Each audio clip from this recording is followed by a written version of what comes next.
여러분 반갑습니다. 오늘은 강의를 준비한 게 아니라 구독자분들의 질문을 가지고 이야기를 좀 나눠보려고 해요. 자, 그런데 시작 전 따봉과 댓글 알고 계시죠? 그럼 출발해 봅시다. 보험하는 형님을 열심히 시청해주신 몇몇 분들이 이러이러한 상황에는 어떻게 해야 하나요? 하고 물어봐 주시는 분들이 계신데요. 그 중에서 가장 많이 주신 질문들을 좀 뽑아서 하나씩 답변 드려보려고 합니다. 이건 단순한 이론이 아니라 현장에서 바로 써먹을 수 있는 실전 팁이니까 꼭 끝까지 함께 하실게요. 첫 번째 질문입니다.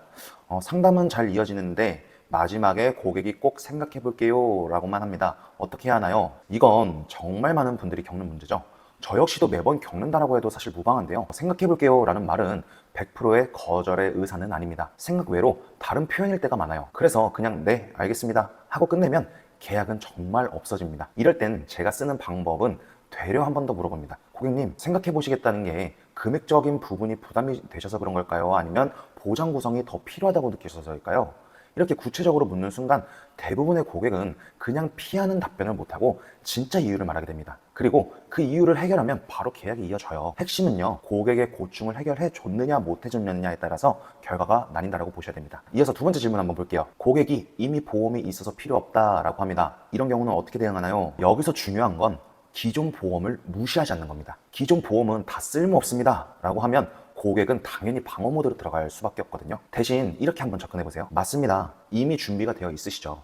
그럼 제가 보장 공백이 있는지 점검만 해봐도 괜찮으실까요? 점검이란 말은 부담을 좀 확 줄여주거든요. 실제로 들여다보면 대부분의 고객은 암, 뇌, 심, 진단비가 부족하거나 오래된 상품이라서 진단 범위 등의 공백이 있을 수밖에 없습니다.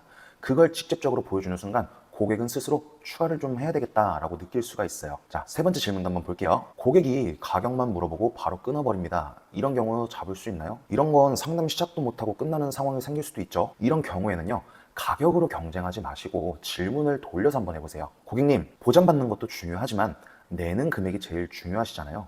혹시 한 달에 몇만 원 정도가 적당하다고 생각하세요? 이렇게 다시 한번 물어본다면 고객은 숫자를 말하게 되고 그 범위 안에서 맞춰줄 수가 있습니다. 고객이 스스로 제시한 기준을 토대로 설계안을 설명하시면 거부감이 훨씬 줄어들고 고객이 원하는 선을 맞춰 왔으니까 그냥 종료될 일은 거의 없어지겠죠? 자, 네 번째 질문도 한번 볼게요. 보험료가 비싸다고만 하는 고객은 어떻게 설득하나요? 제가 겪은 바로는요, 사실 90% 이상 가격 문제는 항상 따라옵니다. 그런데 반은 진실이고 반은 거짓이에요. 그래서 저는 항상 이렇게 설명을 합니다. 고객님, 지금 말씀하신 금액은요, 하루에 따지면 얼마입니다.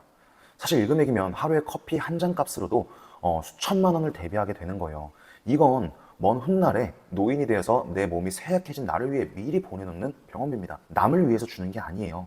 말 그대로 커피 한 잔만 양보한다라고 하면 미래의 나의 병원비에 대한 고충이 사라질 수 있다는 거죠. 이렇게 해주면 고객은 생각보다 부담이 크지 않네 라고 느낄 수 있어요. 커피 한 잔만 줄인다라는 것에 대해서 부담을 느낄 수는 없겠죠. 다섯 번째 질문 볼게요.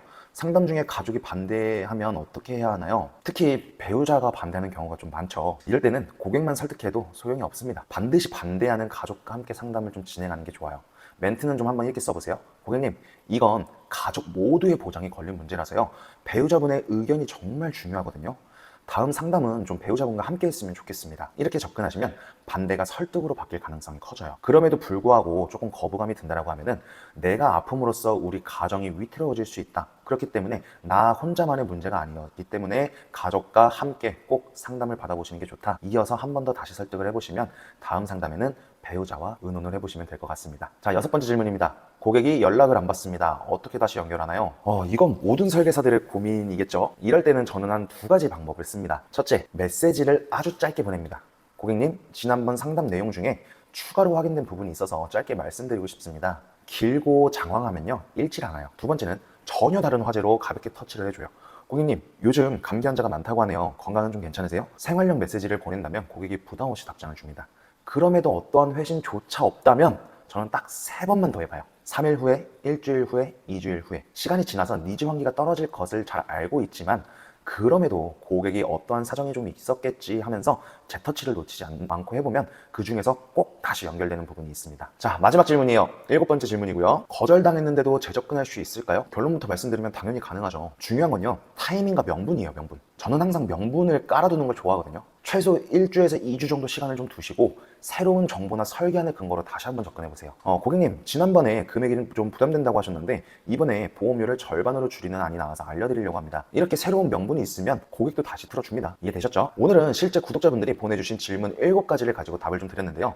상담에서 생각해 볼게요 라고 끝나는 문제, 기존 보험이 있다고 하는 문제, 가격만 물어보는 문제, 보험료 부담, 가족 반대, 연락 단절, 거절 후 재터치. 사실 이 문제들은 대부분 설계사분들이 매일같이 부딪히는 고민이에요.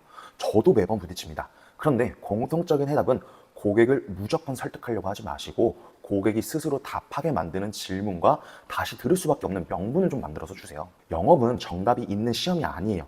끊임없이 변하는 상황 속에서 유연하게 대응하는 기술이잖아요. 오늘 드린 답변 중에서 마음에 드는 멘트를 꼭 적어두시고 현장에서 직접 써보시길 바랍니다. 아마 효과 바로 느끼실 거예요. 느끼신 분들은 댓글 꼭 남겨주시거나 연락 한번 주시면 감사하겠습니다. 다음 시간에도 유익한 자료 찾아뵐게요. 잘 가요.